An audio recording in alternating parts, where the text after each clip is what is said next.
জামানত দিতে অস্বীকার করলে এভাবে মারধর আর হুমকি দেন বিএনপির গুলিস্তান ইউনিটের সভাপতি সেলিম, সাথে আছে তার সহযোগী শাকিল। চাঁদা না দিলে দোকান উঠিয়ে দেওয়ার অভিযোগ রয়েছে বিএনপির এই ধরনের পাতি নেতাকর্মীদের বিরুদ্ধে। মারছে সেলিম শাকিল দোনোজনে মারছে, আমারে অনেক মারছে, ক্লাবের ভিতরে 5-6 জনে মিল্লা মারছে, তাদের লগে যারা সঙ্গী ভঙ্গী ছিল সবাই মিল্লা মারে মারছে। আমার এই যে দেখেন চোখ পুরো দেখেন। আজকে 1 মাস ধরে আমার পাশে যারা দোকানদার আছে তাদের কাছে জিজ্ঞেস করেন, নেতা শাকিল আর হইলে সেলিম ভাই গুলিস্তান ইউনিট আপনার মূল দলের শাহবাগ থানা টিটুবাই, তারা টিটুবাই লাগে রাজনীতি করে, টিটুবাই সংগঠন। সেলফিন অ্যাপে দেশ বিদেশের যে কোনো জায়গা থেকে অ্যাকাউন্ট খুলতে পারবেন কোনো ঝামেলা ছাড়াই। সেলফিন, আগামীর ব্যাংকিং। রাজধানীর গুলিস্তানের চারপাশের সড়ক আর অলিগলির ফুটপাতে অন্তত 2500 থেকে 3000 দোকান বসে প্রতিদিন।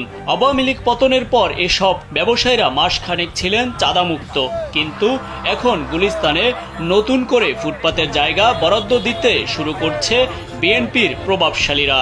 এক একটি চৌকি বসাতে দোকানিকে জামানত দিতে হচ্ছে 50,000 থেকে 1,50,000 টাকা পর্যন্ত।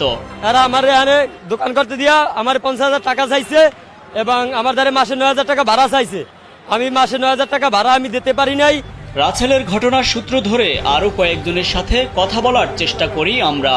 কেউ কেউ চাঁদা দাবি করার কথা স্বীকার করলেও অনেকেই জীবনের ঝুঁকি আছে বলে এড়িয়ে যান। আমি তো গাড়ি ধরতাম না, আমি সাংবাদিক, আমরা নতুন বড় বড় সাংবাদিক বাইরে মেরেলাম, আপনারা আমার মাত্রে বেশি নতুন আছে। আমি গরিব মানুষ, আমি এই দোকানটা করে চলি, আমার সংসার এইভাবে চলে, কিন্তু ওনারা যেভাবে দাবি করতেছে, যত টাকা দাবি করতেছে এত টাকা তো আমার পক্ষে দেওয়া সম্ভব না। আমি তো এতদিন ভালো ছিলাম, আমার কোনো চাঁদা দেওয়া লাগে নাই, কিছু করা লাগে নাই, আর এখন আমার থেকে ভাড়াও চাইতেছে, আবার 2 লাখ টাকা চাঁদাও চাইতেছে। গুলিস্তানের ফুটপাতে এসব চৌকি এমনভাবে বসানো হয়েছে যেন 1 ইঞ্চিও ফাঁকা না থাকে। যেমন এই সারিতেই 30টি চৌকির মধ্যে দিয়ে কারো যাওয়ার মতো জায়গা ফাঁকা নেই। এই দেখেন তো আঙ্গুল ডোয়েন না জায়গা নাই। এসব বিষয়ে সেলিমের সাথে মুঠোফোনে জানতে চাইলে তিনি অভিযোগ অস্বীকার করেন। দাবি করেন ফুটপাতের মালিক তিনি, এমনকি ফুটপাতে দোকান ভাড়া দেওয়ার বৈধ বলেও জানান সেলিম। এটা অবশ্যই মিথ্যা কথা। সে আমার দোকান করতো এখানে, সে দাবি করে তার দোকান নাকি এটা, ঠিক আছে? সে আমাকে 1 মাসের ভাড়াও দেয় নাই, এটা আমার নিজের বিক্রি, অবশ্যই বৈধ দোকান এটা।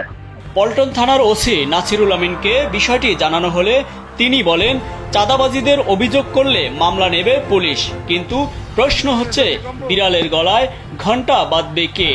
চাঁদাবাজি পেলে আমরা চাঁদাবাজির মামলা নিচ্ছি, আমি গতকাল মামলা নিয়েছি। চাঁদাবাজি, হুমকি, নির্যাতন আর গুম খুম থেকে রেহাই পেতে আওয়ামী লীগ সরকারকে হটিয়েছেন ছাত্র জনতা, কিন্তু গুলিস্তানের ফুটপাতে এমন দখলদারিত্ব দেখে বোঝার উপায় নেই যে দেশে উল্লেখযোগ্য কোনো পরিবর্তন হয়েছে, বরং হাত বদল হয়েছে দখলবাজির। ফুটপাত থেকে শুরু, যার সূত্র ধরে সেলিমের মতো পাতি নেতারা হয়ে ওঠেন আরো প্রকর্মী, প্রভাবশালী, অপ্রতিরোধ্য।